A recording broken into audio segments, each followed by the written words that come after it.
আলোচ্য বিষয় 2024 সালের নবম শ্রেণীর প্রথম পর্যায়ক্রমিক মূল্যায়নের বাংলার প্রশ্ন এবং তার উত্তর। তোমাদের প্রথম পর্যায়ক্রমিক মূল্যায়নে পূর্ণমান থাকবে 40 এবং এর জন্য তোমরা সময় পাবে 1 ঘন্টা 15 মিনিট। তোমাদের প্রথম পর্যায়ক্রমিক মূল্যায়নের প্রশ্ন এবং উত্তর শুরু করার আগে আমি একবার দেখিয়ে দেবো তোমাদের কোন কোন চ্যাপ্টার সিলেবাসে রয়েছে এবং সেখান থেকে কত নম্বরের কী টাইপের প্রশ্ন আসতে চলেছে। তাহলে তোমরা মন দিয়ে ভিডিওটা দেখতে থাকো। ভিডিও শুরু করার আগে বলে রাখি, তোমরা যারা চ্যানেল নতুন তারা অবশ্যই চ্যানেলটিকে সাবস্ক্রাইব করে দিও এবং পাশে থাকা বেল আইকনটি প্রেস করে দিও। দেখো, তোমাদের এখানে ভাগ আছে গল্প, কবিতা, প্রবন্ধ, নাটক, সহায়ক গ্রন্থ, ব্যাকরণ, নির্মিতি। তো এখান থেকে তোমাদের যেটা আসছে, গল্প থেকে তোমাদের আসছে একটা এমসিকিউ প্রশ্ন, দুটো 1 নম্বর প্রশ্ন, একটা 3 নম্বর প্রশ্ন, একটা 5 নম্বর প্রশ্ন, মোট থাকছে 11 নম্বর। এছাড়া কবিতা থেকে একটা এমসিকিউ প্রশ্ন, দুটো 1 নম্বর প্রশ্ন, একটা 3 নম্বর প্রশ্ন, একটা 5 নম্বর প্রশ্ন এবং টোটাল থাকছে 11 নম্বর। একইভাবে নাটক থেকে থাকছে তোমাদের একটা এমসিকিউ, দুটো 1 নম্বরের প্রশ্ন, একটা 3 নম্বর প্রশ্ন, মোট থাকছে 6 নম্বর। সহায়ক গ্রন্থ থেকে তোমাদের একটা এমসিকিউ থাকছে, একটা 1 নম্বর প্রশ্ন থাকছে এবং রচনাধর্মীর প্রশ্ন থাকছে একটা, মোট থাকছে তোমাদের 7 নম্বর। আর ব্যাকরণ থেকে তোমাদের বহু বিকল্পীয় প্রশ্ন বা এমসিকিউ তোমাদের দুটো থাকছে এবং অতি সংক্ষিপ্ত প্রশ্ন অর্থাৎ 1 নম্বর প্রশ্ন থাকছে 3টে, মোট থাকছে তোমাদের 5 নম্বর। তোমাদের নির্মিতি থেকে কোনো প্রশ্ন না থাকলেও তোমাদের বিভিন্ন স্কুলে তোমাদের ভাব সম্প্রসারণ কিন্তু দিতেই পারে। তো দেখে নাও তোমাদের কোন কোন চ্যাপ্টার তোমাদের এর মধ্যে পড়ছে। তো প্রথম পর্যায়ক্রমিক মূল্যায়ন অর্থাৎ ফার্স্ট ইউনিট টেস্টে তোমাদের কলিঙ্গ দেশে ঝড় বৃষ্টি, ধ্বনি পরিবর্তন থাকছে, ধীবর বৃত্তান্ত, ইলিয়াস। এছাড়া ব্যাকরণে থাকছে শব্দ গঠন, উপসর্গ, অনুসর্গ, দাম, নগর। ব্যাকরণে থাকছে ধাতু ও প্রত্যয়, ভাব সম্প্রসারণ। এই কটা জিনিস তোমাদের থাকছে। তাহলে এবার আমরা দেখে নেব তোমাদের প্রশ্ন এবং উত্তর ঠিক কেমন হতে পারে। দেখো, প্রথম যে প্রশ্ন, সঠিক উত্তরটি বেছে নিয়ে লেখো। প্রতিটি প্রশ্নের মান 1 করে আছে। ধীবর যে আংটিটি খুঁজে পেয়েছিল তাতে ছিল রাজার ছবি, রানীর ছবি, রাজার খোদাই করা নাম নাকি শকুন্তলার ছবি। উত্তর হবে রাজার খোদাই করা নাম, গ। তারপর দেখো 1.2, মঠ অট্টালিকা খান খান করে কে ভেঙে দিল? চণ্ডী নাকি গজরাজ নাকি প্রবল ঝড় নাকি হনুমান? উত্তর হবে হনুমান। 1.3 দেখো, জোয়ার ভাটায় বাঁধা এ তটের কাছে। এখানে জোয়ার ভাটা হলো কি হবে? সঠিক উত্তর হবে জীবনের উত্থান পতনের প্রতীক, অর্থাৎ ক হচ্ছে সঠিক উত্তর। আমি সব অপশনগুলো বললাম না। 1.4, মঙ্গল অভিযানে প্রফেসর শঙ্কুর সঙ্গী ছিল কে? এখানে নিউটন, প্রহ্লাদ, বিধুশেখর। তাহলে সবাই যখন ছিল তার জন্য সঠিক উত্তর হবে সবাই। তারপর দেখো 1.5, কোনটি অপিনিহিতির উদাহরণ? তো এটা সঠিক উত্তর যেটা হবে খ, আজি থেকে আইজ। তারপরে চলে যাচ্ছে পরের প্রশ্ন, কম্পিত ব্যঞ্জন ধ্বনিটি হলো, এখানে কোনটা হবে? বয়ে রি, যেটা সেটা হচ্ছে সঠিক উত্তর। এবারে চলে আসছি পরের প্রশ্ন। দেখো 1.7, স্পর্ধা থেকে আস্পর্ধা, এখানে কোন জাতীয় ধ্বনি পরিবর্তন ঘটেছে? উত্তর হবে ক, আদি স্বরাগম। চলে আসছি 1.8, ধ্বনির লিখিত রূপকে কি বলে? এটা হচ্ছে খ হবে বর্ণ। চলে আসছি পরের প্রশ্ন, 2 দাগের প্রশ্ন, কম বেশি 15টি শব্দের নিচের প্রশ্নগুলির উত্তর দাও। প্রতিটি প্রশ্নের মান আছে কিন্তু 1 করে। 7টা প্রশ্ন আছে। প্রথম প্রশ্ন দেখো, শকুন্তলার সখীর নাম কি ছিল? উত্তর লিখবে শকুন্তলার সখীর নাম ছিল প্রিয়ংবদা। তারপরে প্রশ্ন দেখো, 7 দিনের বৃষ্টিতে কৃষিকাজ ও ঘরবাড়ির কি ক্ষতি হলো? উত্তর লিখবে 7 দিনের বৃষ্টিতে শস্যক্ষেত জলে ডুবে যাওয়ায় ফসল নষ্ট হয়ে গেল এবং প্রবল শিলাবৃষ্টিতে বাড়িঘর ধ্বংস হয়ে গেল। চলে আসছি পরের প্রশ্ন 2.3, ততই বিরামহীন দাঁড় টানা। দাঁড় টানা বিরামহীন কেন? উত্তর লিখবে নৌকাকে নোঙরের কাছ থেকে মুক্ত করে এগিয়ে নিয়ে যাওয়ার প্রত্যাশায় কতকের দাঁড় টানা বিরামহীন হয়। তারপরে দেখো 2.4, সেও তো পাপ, কোন কাজকে বক্তা পাপ বলেছেন? উত্তর লিখবে মজুরের উপর নজর রাখার কাজকেই বক্তা পাপ বলেছেন। চলে আসি 2.5 দেখো, দেখিতে না পায় কেহ অঙ্গ আপনার, কেন এমন পরিস্থিতি হয়েছিল? উত্তর লিখবে কবি মুকুন্দ চক্রবর্তী রচিত কলিঙ্গ দেশে ঝড় বৃষ্টি কবিতা থেকে উদ্ধৃত অংশটি সংগৃহীত হয়েছে। কলিঙ্গ দেশের আকাশ ঘন কালো মেঘে আবৃত হয়ে যাওয়ায় দিনের বেলাতেই যেন রাতের আঁধার নেমে আসে, যার ফলে প্রজারা নিজেদের অঙ্গ দেখতে পায় না। এবার দেখো 2.6 কি বলেছে, প্রচলিত সন্ধির নিয়ম না মেনে যে সন্ধি ঘটে তাকে কি বলা হয়? উত্তর লিখবে, প্রচলিত সন্ধির নিয়ম না মেনে যে সন্ধি ঘটে তাকে বলে নিপাতনে সিদ্ধ সন্ধি। 2.7 দেখো, স্বরভক্তির অপর নাম লেখো। উত্তর লিখবে বিপ্রকর্ষ বা মধ্য স্বরাগম। এবার চলে আসে 3 দাগের প্রশ্ন, কম বেশি 60টি শব্দে যে কোনো 2টি প্রশ্নের উত্তর দাও। প্রতিটি প্রশ্নের মান আছে কিন্তু 3 করে। 3.1 দেখো, এই বিষয়ে তিনিই পুরো সত্য বলতে পারবেন। এখানে তিনি বলতে কার কথা বলা হয়েছে?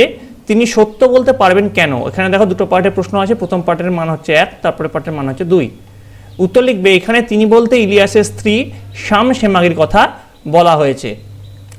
তারপরে পার্টের প্রশ্ন দেখো কি বলেছে, মোহাম্মদ স্যার বাড়িতে আগত অতিথিরা ইলিয়াসের কাছে জানতে চান যে অতীতের সুখ সমৃদ্ধির কথা স্মরণ করে বর্তমান দুঃসময়ের জীবন তাকে কষ্ট দেয় কিনা।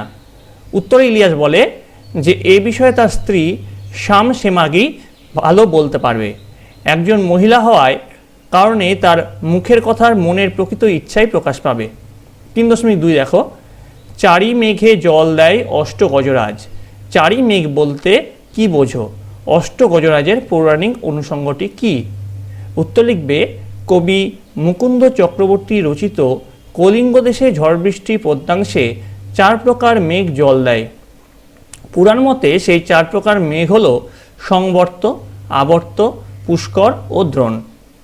পৌরাণিক মতে উক্ত 4 রকম মেঘের বাহন হল অষ্টগজরাজ তথা ঐরাবত, পুণ্ডরিক, বামন, কুমুদ, অজ্ঞান, পুষ্পদন্ত, সার্বভৌমিক ও সুপ্রতীক। এরা দিগ্গজ নামেও পরিচিত। কবিতা অনুসারে বলা যায় ওই 8টি হাতি 4 রকম মেঘের সাহায্যে কলিঙ্গ দেশে প্রবল বৃষ্টিপাত ঘটায়, ফলে সমগ্র কলিঙ্গ দেশ জলমগ্ন হয়ে পড়ে। চলে আস 3.3 দেখো, কিভাবে এই আংটি আমার কাছে এলো তা বললাম। বক্তা আংটি পাওয়ার প্রসঙ্গে কি বলেছিল লেখো। অথবা প্রশ্নটা এইভাবে ঘুরিয়ে আসতে পারে, ঘটনাক্রমে সেই আংটি পেল এক ধীবর। কোন ঘটনাক্রমে সেই আংটিটি পেয়েছিল? তো দেখো এর উত্তর তোমরা কি লিখবে। এর উত্তরে লিখবে তোমরা, দুষ্মন্তের সঙ্গে সাক্ষাতের জন্য যাত্রাপথে শচীতীর্থে অঞ্জলি দেওয়ার সময় শকুন্তলার হাত থেকে দুষ্মন্তের দেওয়া আংটিটি জলে পড়ে যায়। ঘটনাক্রমে রাজশ্যালক ও রক্ষীরা সেই আংটিটি পায় এক ধীবরের কাছে। ধীবরের কাছে রাজার নাম খোদাই করা রত্নখচিত আংটিটি পেয়ে রক্ষীরা তাকে চোর সাব্যস্ত করে। তখন ধীবর নিজের পেশাগত পরিচয় দেয় এবং বলে যে একদিন একটা রুই মাছ ধরার পরে সে যখন মাছটি টুকরো করছিল তখন তার পেটের মধ্যে মণিমুক্তা খচিত এই আংটিটি সে দেখতে পায়। তারপরে সেই আংটিটি বিক্রি করার জন্য যখন সে লোককে দেখাচ্ছিল তখনই রক্ষীরা তাকে ধরেছে। এবার দেখো 4 দাগের প্রশ্ন, কম বেশি 150টি শব্দে যে কোনো 2টি প্রশ্নের উত্তর দাও। প্রতিটি প্রশ্নের মান কিন্তু আছে 5 করে। কলিঙ্গ দেশে ঝড় বৃষ্টি কাব্যাংশে অনুসরণে প্রবল প্রাকৃতিক দুর্যোগে বিপর্যস্ত জনজীবনের ছবি কিভাবে ফুটে উঠেছে তা আলোচনা করো। উত্তর লিখবে, কবি মুকুন্দরাম চক্রবর্তী রচিত চণ্ডীমঙ্গল কাব্যের আখেটিক খণ্ডের অন্তর্গত কলিঙ্গ দেশে ঝড় বৃষ্টি কাব্যাংশে দেখা যায় কলিঙ্গ দেশে প্রবল প্রাকৃতিক বিপর্যয় নেমে আসে। কলিঙ্গের আকাশে ঘন মেঘের সমাবেশ ঘটে। দেবীর আদেশে হঠাৎই ঈশান কোণে মেঘ জমা হয়। ঘন ঘন বিদ্যুতের ঝলকানি দেখা যায়। দূর দিগন্তে মেঘের গম্ভীর ধ্বনির সঙ্গে শুরু হয় মুষলধারায় বৃষ্টিপাত। বিপদের আশঙ্কায় প্রজারা ঘর ছেড়ে দ্রুত পালাতে থাকে। ঝড়ের দাপটে শস্যক্ষেত এবং সবুজ গাছপালা নষ্ট হয়ে যায়। প্রবল বর্ষণে পথঘাট জলমগ্ন হয়। 8টি দিকহস্তি যেন বৃষ্টিধারায় সব ভাসিয়ে নিয়ে যেতে চায়। বিপদ থেকে রক্ষা পেতে ভীত প্রজারা ঋষি জৈমিনীকে স্মরণ করতে থাকে। 7 দিন অবিরাম বর্ষণের ফলে প্লাবিত হওয়ায় কৃষিকাজ যেমন ক্ষতিগ্রস্ত হয়, ঘরবাড়িও নষ্ট হয়ে যায়। ভাদ্র মাসের তালের মতো বড় আকারের শিল ঘরের চাল ভেদ করে পড়তে থাকে। দেবীর আদেশে বীর হনুমান ঝড়ের বেশে তাণ্ডব চালিয়ে মঠ অট্টালিকা ধ্বংস করে প্রজাদের আরও বিপদগ্রস্ত করে তোলেন। দেবী চণ্ডীর আদেশে সৃষ্ট এই ভয়াবহ প্রাকৃতিক বিপর্যয়ের অসহায় ভীত প্রজারা বিপদের আশঙ্কায় অবশেষে কলিঙ্গ ত্যাগ করে চলে যায়। এবার দেখো পরের প্রশ্ন 4.2, ইলিয়াস তো ভাগ্যবান পুরুষ, কারা কেন ইলিয়াসকে ভাগ্যবান পুরুষ বলতে চায়? এই উক্তি তুমি সমর্থন করো কিনা যুক্তিসহ লেখো। 3 আর 2 প্রশ্নটা কিন্তু ভাগ করা আছে। উত্তর লিখবে, লিও টলস্টয়ের ইলিয়াস গল্পে ইলিয়াসের আশেপাশে থাকা লোকজন তার সম্পর্কে মন্তব্যটি করেছিল। ইলিয়াসের বিয়ের পরে যখন তার বাবা মারা গিয়েছিল তখন সে না ধনী না দরিদ্র। 7টি ঘটকি, 2টি গরু আর 20টা ভেড়া ছিল তার সম্পত্তি। কিন্তু ইলিয়াসের সুপরিচালনা আর তার স্ত্রীর কঠোর পরিশ্রমে প্রতি বছরই ইলিয়াসের অবস্থার উন্নতি হয়ে থাকে। 35 বছরের পরিশ্রমে ইলিয়াস 200 ঘোড়া, 150 গরু মহিষ আর 1200 ভেড়ার মালিক হয়। ভাড়াটে মজুররা তার গরু ঘোড়ার দেখাশোনা করত।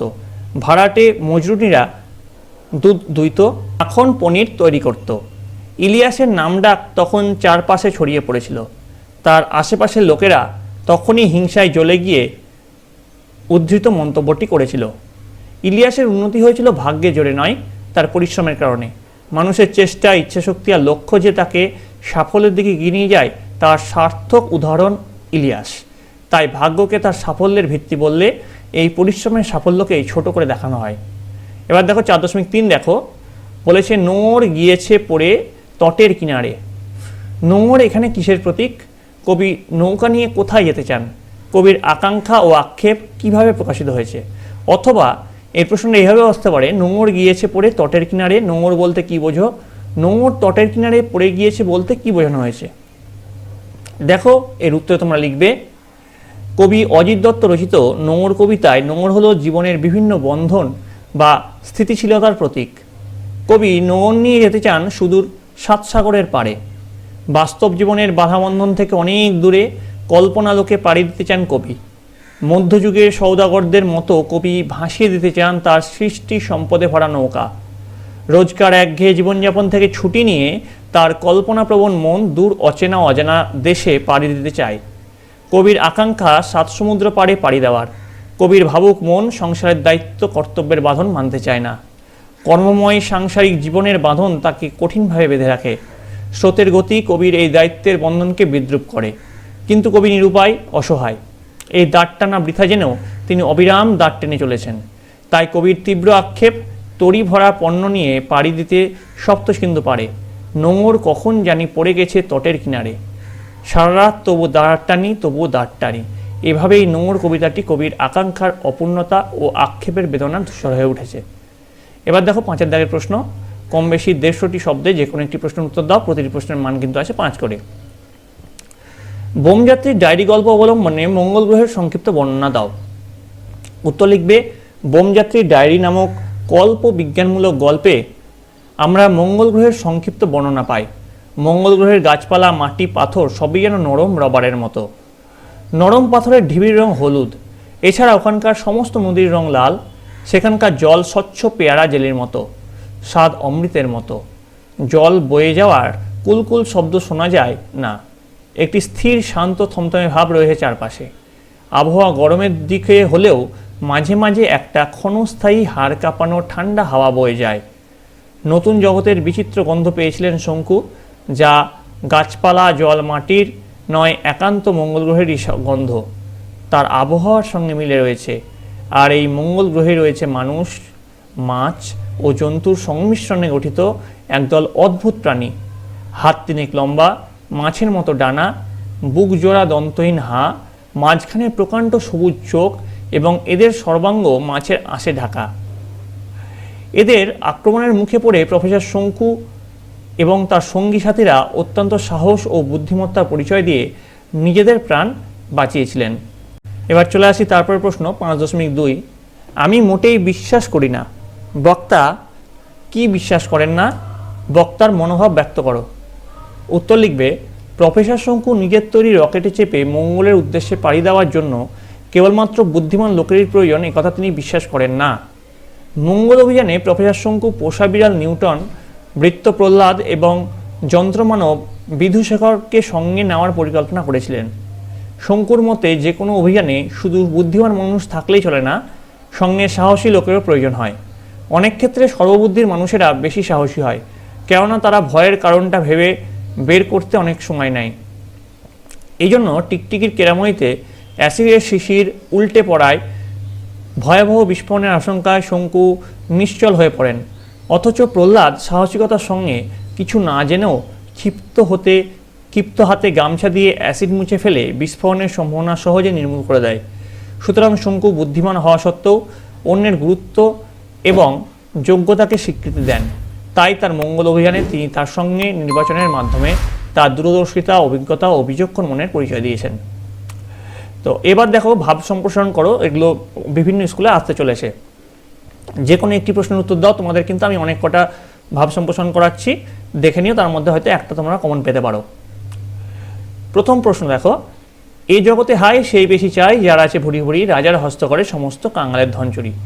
উত্তর লিখবে, শ্রেণীবিভক্ত সমাজ ব্যবস্থায় ক্ষমতাভোগী মুষ্টিমেয় মানুষের দ্বারা প্রতিদিন শোষিত হয়ে চলে সংখ্যাগরিষ্ঠ শ্রমজীবী মানুষ। এর ফলে শাসক শ্রেণী আরও বেশি সমৃদ্ধশালী হয়ে ওঠে আর সাধারণ মানুষ আরও গরিব হয়। অথচ ধনীরা যে ধনসম্পত্তির অধিকারী তা তাদের প্রয়োজনের তুলনায় অতিরিক্ত। কিন্তু ক্ষমতার মোহ যে প্রলোভনের উন্নতার জন্ম দেয়, সেখানে বঙ্গহীন হয়ে ওঠে শোষণ। ফলে মনুষ্যত্ব লাঞ্ছিত হয়, দুর্বিষহ হয়ে ওঠে সাধারণ মানুষের বেঁচে থাকা। এই চাহিদা এবং শোষণের তীব্রতার সামনে প্রায়শই অসহায় আত্মসমর্পণ করতে হয় শ্রমজীবী মানুষকে।